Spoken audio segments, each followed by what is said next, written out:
بڑی معذرت کے ساتھ برا مت ماننا، میں عورتوں کو کوسنے نہیں بیٹھا، لیکن اپنی بہنوں سے بہت درد دل کے ساتھ پوچھنا چاہتا ہوں، اے خاتون جنت کی کنیزوں، کیا مردوں نے ہی صرف جنت میں جانا ہے؟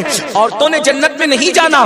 تمہاری محرومی کی حد ہے میری بہنوں کہ تمہارے قدموں کے نیچے جنت ہے۔ اللہ کے رسول فرماتے الجنت تحت اقدام الامہات، جنت تمہاری ماؤں کے قدموں کے نیچے ہے، لیکن ساتھ ہی حضور نے یہ بھی فرمایا کہ میں نے جہنم میں سب سے زیادہ اگر کسی کو دیکھا ہے تو عورتوں کو دیکھا ہے۔ آج بیٹیوں کا حال یہ ہے، اب بیٹیاں قرآن کہاں یاد کرتی ہے، اب بیٹیاں حدیث کہاں یاد کرتی ہے، اب بیٹیاں دین کہاں پڑھتی ہے؟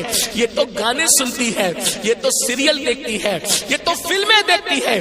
اللہ اکبر! قوم کی جو بیٹی بالغ ہونے سے پہلے سیریلوں میں بھاگنے اور بھگانے کے مناظر دیکھے گی، قوم کی جو بیٹی جوانی کی دہلیز پر قدم رکھ کر فلموں میں زنا کے مناظر دیکھے گی، پھر وہ گندگی نہیں کرے گی تو کیا کرے گی؟ وہ جرائم نہیں کرے گی تو کیا کرے گی؟ اے خاتون جنت کی کنیزوں، جب جب اللہ کے دین کو تم پیٹ کے پیچھے ڈالو گے تمہیں رونے کو مزدور نہیں ملے۔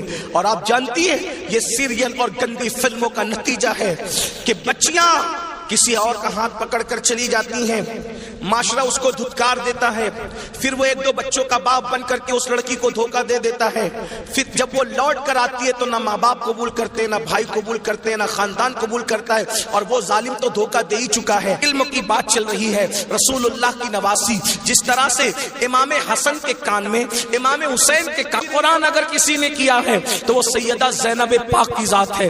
صرف 7 سال کی عمر میں سیدہ زینب نے حافظ قرآن کیا تھا، آپ قرآن کی حافظہ تھی۔ اللہ اکبر! آپ کو حیرت نہیں ہونی چاہیے، اللہ اللہ، سیدہ زینب نے صرف 7 سال کی عمر میں قرآن کا حفظ کیا ہے، اور قرآن کی اکثر صورتیں آپ نے اپنی امی سیدہ فاطمہ کے ذریعے سے حفظ کیا ہے۔ اللہ اکبر! اور قرآن کا سب سے پہلے درس دینے کا کام کوفہ کی سرزمین پر سیدہ زینب نے کیا ہے۔ یہ رسول اللہ کا خاندان ہے۔ ام المومنین سیدہ عائشہ صدیقہ وہ خاتون ہے کہ اللہ اکبر، عورتوں میں سب سے زیادہ اگر کوئی حدیث روایت کر رہا ہے تو وہ سیدہ عائشہ صدیقہ کی ذات ہے۔ اور آپ مفتی 4 ملت ہے۔ اصحاب میں جب کسی مسئلے پر اختلاف ہو جاتا تو لوگ کہتے چلو ام المومنین کی بارگاہ میں ان سے پوچھیں گے۔ حیرت کی بات ہے، مردوں کا علم اختلاف اگر کسی کا قول فیصل کی حیثیت سے ختم کرتا ہے تو اسے ام المومنین سیدہ عائشہ صدیقہ کے نام سے جانا جاتا ہے۔ یہ علم ہے، یہ عورتوں کے پاس علم ہے۔ اسی طریقے سے اللہ اکبر، امام جعفر صادق کی بہو ہے، امام جعفر صادق کی بہو ہے، یعنی امام حسین کے خاندان کی بہو اور امام حسن کے خاندان کی بیٹی، ان کو دنیا نفیسۃ العلم کہتی ہے، اور ان کو نفیسہ مصری بھی کہا گیا ہے۔ یہ اپنے شوہر کے ساتھ مدینہ منورہ سے ہجرت کر کے مصر آ گئی تھی، اور جب مصر آئی ہے اور امام جعفر صادق کے علم کی خیرات جب بانٹنے کے لیے بیٹھی ہیں تو میری بہنوں آپ کو حیرت ہوگی، حضرت نفیسۃ العلم جسے نفیسہ مصری کہتے ہیں، جب پردے میں بیٹھ کر لوگوں کو قرآن و حدیث کا علم دیتی تو پردے کے پیچھے بیٹھ کر علم حاصل کرنے کے لیے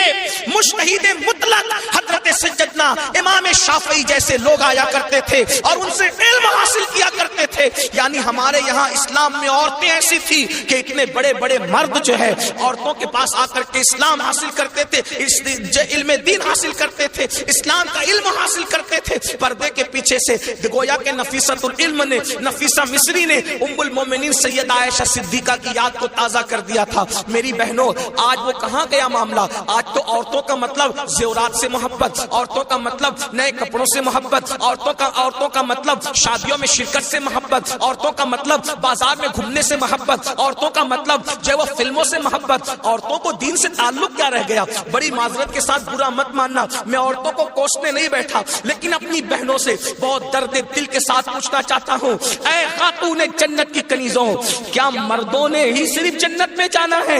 عورتوں نے جنت میں نہیں جانا؟ مجھے بتاؤ کیا کر رہی ہو اپنے دین کے لیے، کیا کر رہی ہو اپنے اسلام کے لیے؟ تمہاری محرومی کی حد ہے میری بہنوں کہ تمہارے قدموں کے نیچے جنت ہے۔